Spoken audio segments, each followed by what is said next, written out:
Every entrepreneur stands in front of three doors.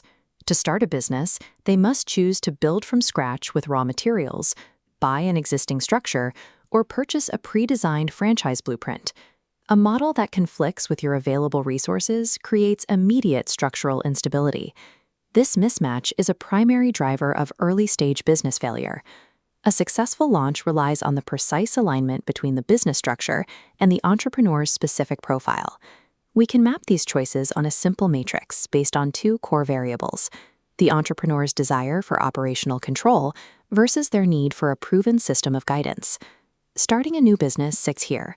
It provides absolute autonomy, but carries high risk because you are operating with a total lack of guidance. Buying an existing business lands in the middle ground. It offers established customer bases and infrastructure while allowing the owner to retain high operational control. Franchising is often the safest statistical route. It provides complete, step-by-step guidance, but removes nearly all creative control.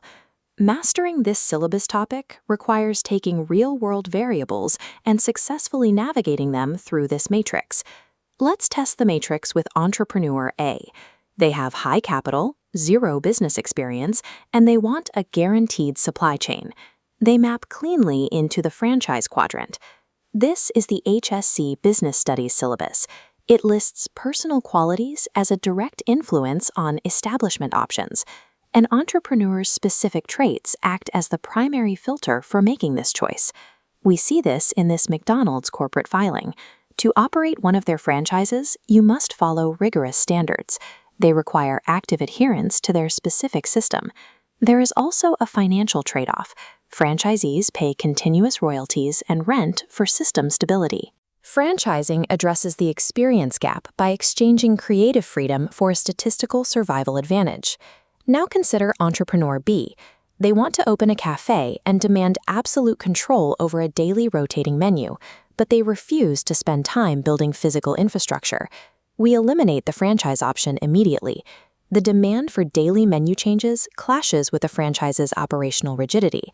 Starting new is also out. Building from scratch violates their refusal to handle construction and infrastructure delays. Buying an existing business is the only viable solution. It offers an immediate physical location with the legal freedom to overhaul the product.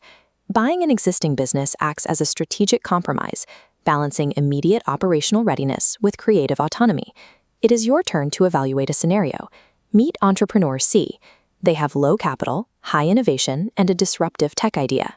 Pause the video, look at the matrix, and determine the only viable choice for Entrepreneur C and why.